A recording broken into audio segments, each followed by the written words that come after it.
ये नए जमाने के चोचले हैं बहू। मेरे घर में ये सब नहीं चलेगा। अभी तो बच्चा पेट में आया है और तुम्हारी ये हालत हो रही है तो आगे क्या होगा? ऐसी ही नाजुक बनी रही तो ऑपरेशन पक्का है। अरे तुम्हारी उम्र में हमने घर बाहर के सारे काम करते करते ही 3-3 बच्चे जन्म दिए थे और एक उफ भी ना निकली मुंह से। अपनी सास शीला जी की कड़वी बातें सुनती राशि की आंखें भर आई। एक तो नया घर, नया माहौल, पहली गर्भ अवस्था और सास के ताने। एक 22 साल की लड़की जो कल तक अल्हड़ अपने घर में घुमा करती, हंसती खेलती, आज उसे एक परिपक्व महिला के समान रहने को कहा जा रहा था।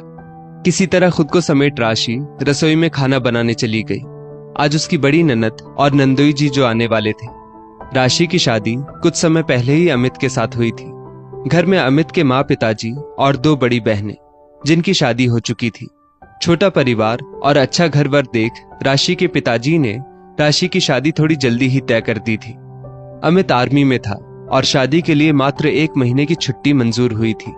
शादी के बाद के वो सुंदर दिन जल्दी ही बीत गए और नई नवेली दुल्हन को उदास छोड़ अमित ड्यूटी ज्वाइन करने चला गया। जाते जाते राशि से जल्दी आने का वादा भी कर गया।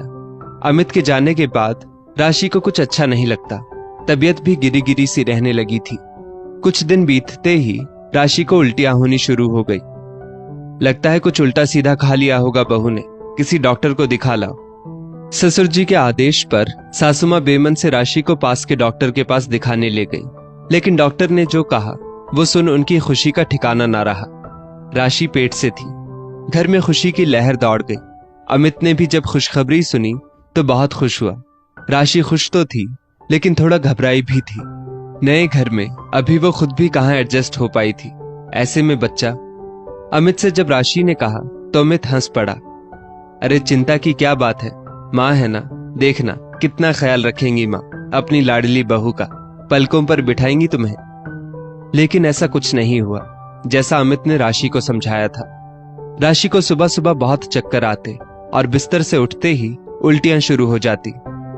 सुबह सुबह खाली पेट उल्टियां होती तो लगता पेट का सब कुछ हलक से निकल जाएगा। हर चीज से गंध सी आती, ना कुछ खाना अच्छा लगता ना पीना। दिन भर इच्छा होती बस सोई रहे। लेकिन मजाल है कि राशि ऐसा कुछ कर पाती, क्योंकि शीला जी के अनुसार ये सब नए जमाने के चोचले थे। राशि के मम्मी पापा ने 1-2 बार दबी जबान में राशि को भेजने की बात की तो शीला जी नाराज हो उठी।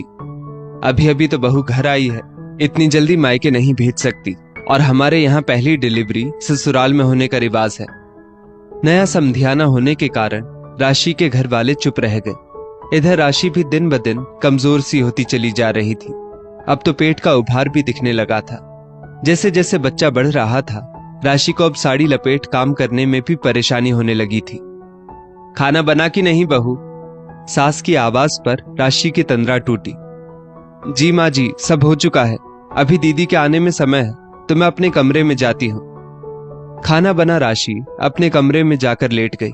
उसकी कमर और पैर दर्द से जैसे टूट से रहे थे। बाहर हॉर्न की आवाज और घर में तेज हलचल सुनकर भी राशि की हिम्मत नहीं हो रही थी कमरे से बाहर आने की। लेकिन उठना था तो उठी। औपचारिकता पूरी कर राशि रसोई में वापस खड़ी थी। रोटियां जो उतारनी थी। दीदी, आप ये पानी का जग और सब्जियां टेबल पर रख दीजिए, तब तक मैं रोटियां लेकर आती हूँ। रसोई में खाने का मुआयना करने आई ननद से राशि ने अनुरोध किया। ये क्या भाभी, आपकी शादी के बाद पहली बार आई हूं मैं मायके, वो भी अपने पति के साथ, और आप मुझे ही कह रही हैं टेबल पर खाना पानी लगाने को। क्या कहेंगे मेरे पति कि मायके में भाभी एक दिन भी बिठाकर नहीं खिला सकती। तुनक कर ननद रूपा ने राशि को सुना दिया और निकल गई रसोई से। राशि दंग रह गई अपनी ननद की बात सुन। आखिर ऐसा भी क्या कह दिया था उसने? नंदोई जी घर पर थे तो बात ना बढ़ाने के उद्देश्य से राशि ने टेबल पर खाना लगा दिया। खाना पीना समाप्त होने के बाद राशि अपने कमरे की ओर बढ़ ही रही थी कि रूपा की बातें सुन उसके कदम ठिठक गए। ये क्या माँ, एक दिन के लिए बेटी आई और आप सबको भारी लगने लगी। क्या आपकी बहू एक गिलास पानी देने से घिस जाएगी? बहुत सिर चढ़ाकर रखा है भाभी को, थोड़ा लगाम खींच के रखो बहू की। अब क्या कहूँ रूपा, जब से शादी हुई है ये बीमार ही रहती है, कभी चक्कर तो कभी उल्टियां। मुझे तो घिन्न सी आती थी, ऐसे तेज आवाज कर करके उल्टियां करती थी। छी छी। माँ, आप नहीं जानती, ये सब काम से बचने के तरीके हैं, नए जमाने की बहुओं के। सारे नए चोचले सीख कर आई होगी अपनी माँ से। सास ननद की बातें सुनती राशि का सिर फटने लगा। वाह माँ जी वाह, मेरी गर्भ अवस्था की परेशानियां आपको नए जमाने के चोचले लगते हैं, मेरी काम चोरी लगती है। चलिए मान लिया ये मेरे काम से बचने के तरीके थे, तो कौन सा मैंने पिछले 7 महीनों में आराम कर लिया। क्या एक दिन ऐसा आया कि आपने मुझे आराम करने को कहा हो? चाहे कितने भी चक्कर आए हो या उल्टियां हुई हो, मैंने रसोई से छुट्टी नहीं ली।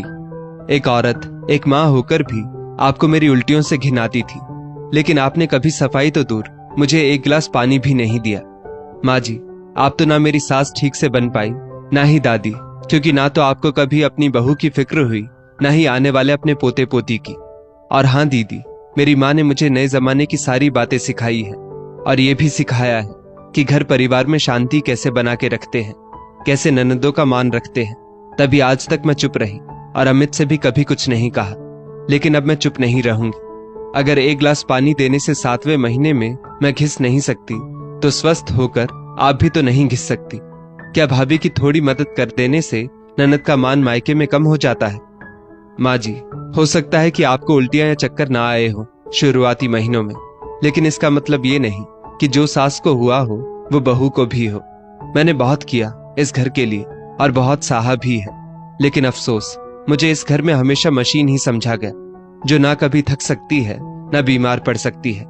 लेकिन अब और नहीं माँ जी, अब मुझे आप माफ करें, क्योंकि अब मैं सिर्फ बहू नहीं हूँ, एक माँ भी बनने वाली हूँ। अब मैं सिर्फ अपने बच्चे के विषय में ही सोचूंगी।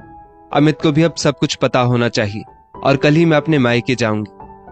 दृढ़ शब्दों में अपनी बात रख राशि ने उसी पल अपने भाई को कह दिया उसे लेने आने को, और अगले ही दिन मायके चली गई।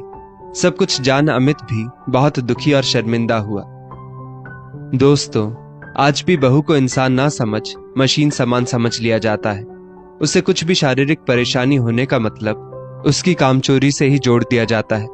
नॉर्मल डिलीवरी के नाम पर पूरी प्रेगनेंसी काम करवाना और पेट में बच्चा दबेगा ये कह आधा पेट खाना देना न सिर्फ बहू को अपितु बच्चे को भी कुपोषित ही करता है।